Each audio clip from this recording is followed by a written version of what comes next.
So guys, কালকে আমার সাথে যা ঘটছে সেটা দেখে আপনার গায়ে লোম দাঁড়িয়ে যাবে। আপনারা এটা হয়তো বিশ্বাস করতে পারবেন না, কিন্তু আমি নিজে প্রুফ সহ আপনাদেরকে দেখাবো। আমি নিজেও বিশ্বাস করি নাই, আমি ভাবছি কোনো প্র্যাঙ্ক, কিন্তু লাস্টে যেটা দেখলাম সেটা দেখে আমার গায়ের লোম পর্যন্ত সব দাঁড়া হয়ে গেছে। তাহলে বুঝতেছেন তো এটা কতটা ভয়ঙ্কর। আমি রাত্রে এখানে ক্যামেরা সেট করে ঘুমানোর চিন্তা করলাম, কারণ হামুটা বেবির ছবি আমি ঘরে রাখছিলাম। পরে আমার সাথে কি ঘটলো সেটা আপনারাই দেখেন।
হামুদা রেখে ছাড়ছে।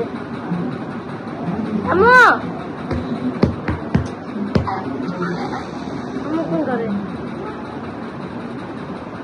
এই সময় হামুদা রেখে ছাড়ছে কিছু নাও দিতেছে। আবার ভালো হয়েছে ভাই, ক্যামেরা আমি চালু করে রাখছি না। ঠিক আছে, এই ভিডিওটা আমি ইউটিউবে ছাড়ো শিওর। খাটের নিচে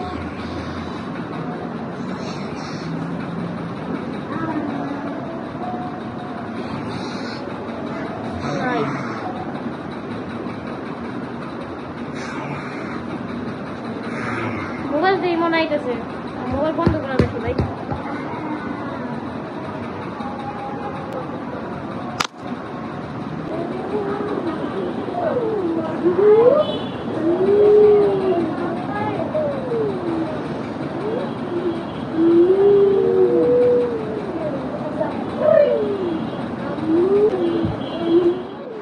আপনারা দেখতে পারলেন যে আজকে আমার সাথে কি ঘটছে সেটা বলার মতো না।